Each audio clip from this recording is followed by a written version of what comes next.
Bom dia, gente. Meu Sejam trabalho é fácil porque eu bem-vindos. uso o clique. É Chegamos. assim que eu acompanho todas as minhas Estamos no tarefas. Eu capítulo começo despejando tudo o que preciso fazer. capítulo 3 de Atos, onde a gente vai ali falar sobre a hora que Pedro e João estão indo ali para o templo, encontram um coxo, esse coxo começa a andar, todos ficam impressionados e eles usam esse momento para então mais uma vez pregar sobre Jesus. E hoje pela manhã eu acordei com esse louvor na minha mente. Os teus sonhos são maiores que os meus, os teus caminhos bem melhores do que os meus. E aí eu ia colocar outro louvor, ia deixar esse pra lá não, né? Pra depois, enfim, pra ouvir depois sozinho. Mas enquanto eu tava me preparando aqui, o Senhor falou que tem tudo a ver, né? O capítulo de hoje com esse capítulo, com esse louvor. Por quê? Porque nós temos então esse sonho, né? Na verdade, esse sonho não. Na verdade, aquele coxo, ele só queria receber umas moedinhas, o que ele já estava acostumado, né? Quem sabe alguém dava ali um dinheiro para ele descansar o dia todo. Pronto, né? Às vezes a gente vai pra rua, sei lá, você talvez que é um empreendedor que vai ali com a sua meta diária, né? Pensando em receber aquilo, ou talvez até mesmo um funcionário público que já tem ali o quadradinho já pensando, pronto, tipo, esse é o caminho que eu vou percorrer, é isso daqui que eu preciso pro dia de hoje, essa é a provisão que eu preciso pro dia de hoje. E Deus tem sempre mais. Deus pode fazer muito mais do que pedimos ou pensamos. Deus tem além. E foi isso, esse homem então foi colocado ali e de maneira despretensiosa ele foi e pediu para Pedro e João uma moedinha, uma esmola, né? Como ele fazia com todos, se desse bem, se não desse, amém, o próximo daria. Mas naquele dia, Pedro e João então olham fitos olhos nos olhos deles e fala: o que você tá querendo eu nem tenho para te dar, nem tenho aqui, mas eu tenho algo bom para você. Eu tenho algo que Deus tem guardado para você, tem reservado para você a sua vida toda.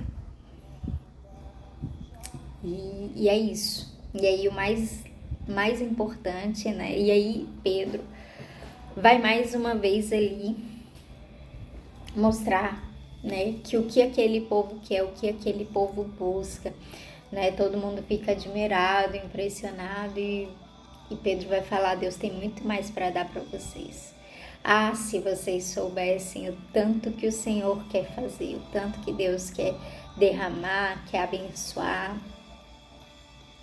Mas para isso, então é isso, então é por aí que a gente, né? Eu só queria fazer essa introdução, não sei como o Senhor vai conduzir aqui o restante do nosso capítulo. Vamos começar orando, deixando Ele falar. Mas é isso, fica com isso na sua mente hoje, né?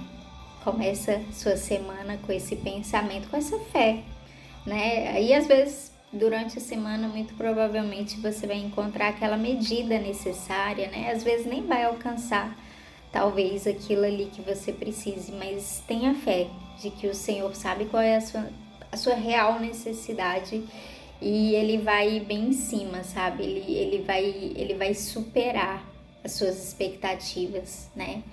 Em um dia dessa semana, em nome de Jesus, senão na sua vida ainda Ele vai fazer isso por você, amém?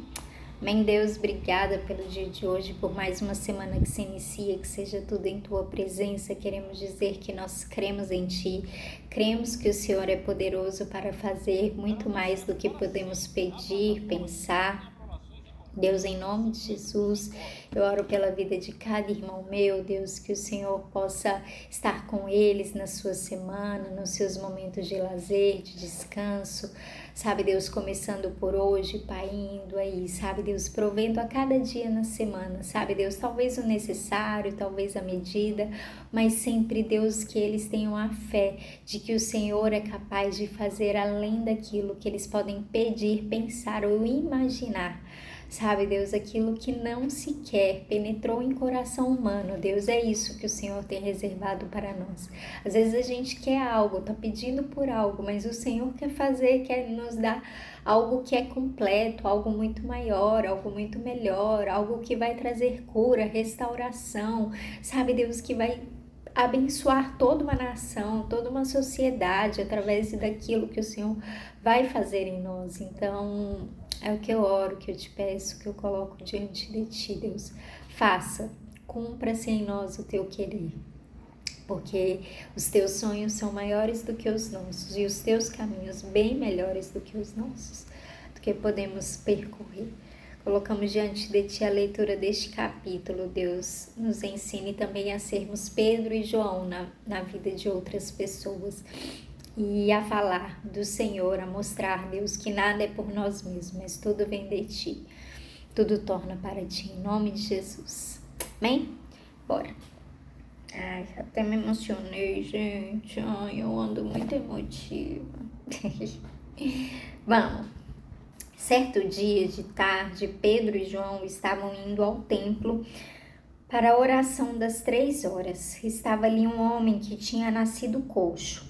Todos os dias ele era levado para um dos portões do templo, chamado Portão Formoso, a fim de pedir esmolas às pessoas que entravam no pátio do templo. Quando o coxo viu Pedro e João entrando, pediu uma esmola. Eles olharam firmemente para ele e Pedro disse: "Olhe para nós." O homem olhou para eles, esperando receber alguma coisa. Então Pedro disse: "Não tenho nenhum dinheiro, mas o que eu tenho eu lhe dou.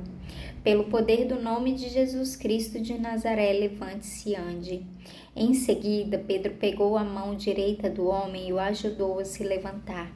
No mesmo instante, os pés e os tornozelos dele ficaram firmes. Então, ele deu um pulo, ficou de pé e começou a andar. Depois entrou no pátio do templo com eles, andando, pulando e agradecendo a Deus. Toda a multidão viu o homem pulando e louvando a Deus. Quando perceberam que aquele era um mendigo que ficava sentado perto do portão formoso do templo, ficaram admirados e espantados com o que havia acontecido. O homem que havia sido curado acompanhou Pedro e João. Todas as pessoas estavam admiradas e correram para a parte do pátio do templo, chamada Alpendre de Salomão, onde eles estavam. Quando Pedro viu isso, disse ao povo: "Israelitas, por que vocês estão tão admirados? Por que estão olhando firmemente para nós, como se tivéssemos feito este homem andar por causa do nosso próprio poder ou por causa da nossa dedicação a Deus?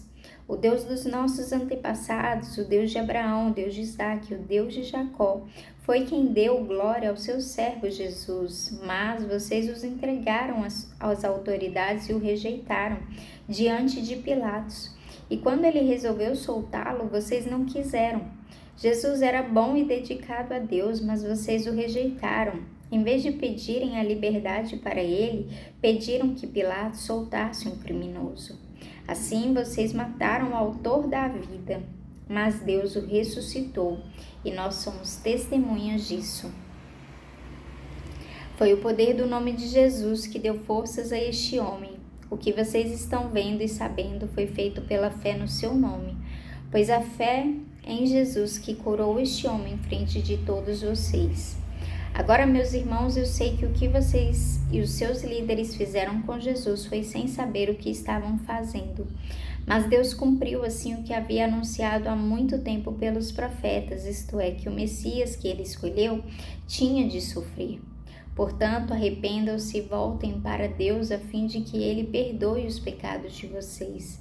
E também para que tempos de nova força espiritual venham do Senhor e ele mande Jesus, que ele já tinha escolhido para ser o Messias de vocês. Jesus precisa ficar no céu até chegar o tempo em que todas as coisas serão renovadas, como Deus anunciou há muito tempo pelos seus fiéis mensageiros, os profetas. Pois Moisés disse: do meio de vocês, o Senhor Deus escolherá e enviará para vocês um profeta, assim como ele me enviou. Obedeçam a tudo que ele lhes disser. Aquele que não obedecer será separado do povo de Deus e destruído. Samuel e todos os profetas que vieram depois dele falaram a respeito destes dias. As promessas que Deus fez por meio dos seus profetas são para vocês, e vocês fazem parte da aliança que Deus fez com seus antepassados quando disse para Abraão: por meio dos seus descendentes eu abençoarei todas as nações do mundo. Assim Deus escolheu o seu servo e mandou primeiro a vocês para abençoá-los e para que cada um de vocês abandone os seus pecados. A gente já falou então dessa primeira parte.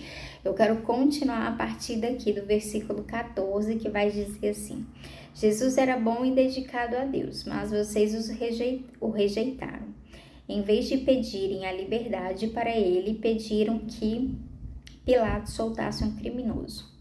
Próximo, é o versículo 15, na verdade, que eu queria entrar. Assim vocês mataram o autor da vida, mas Deus o ressuscitou e nós somos testemunhas disso. Foi o poder do nome de Jesus que deu forças a este homem. O que vocês estão vendo e sabendo foi feito pela fé no seu nome, pois foi a fé em Jesus que curou este homem em frente de todos vocês. Então, Pedro aqui, ele vai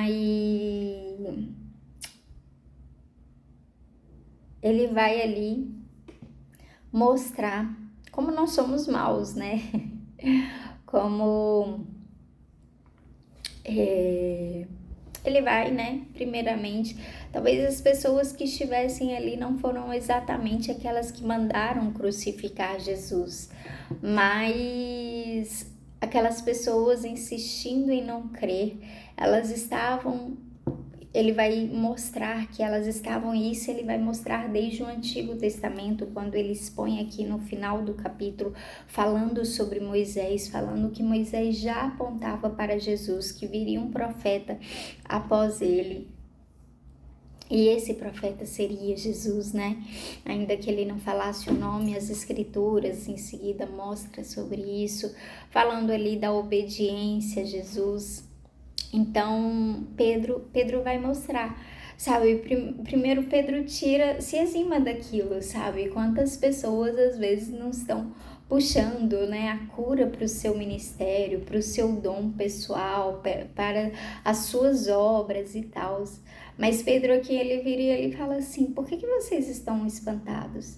Isso daqui não foi feito por mim, nem por João. Sabe, isso daqui foi feito pelo autor da vida, foi ele que deu o poder para esse homem ficar de pé, sabe? Talvez, que mais? Sabe o que mais que eu vejo nesse capítulo que Pedro fala? Que Jesus,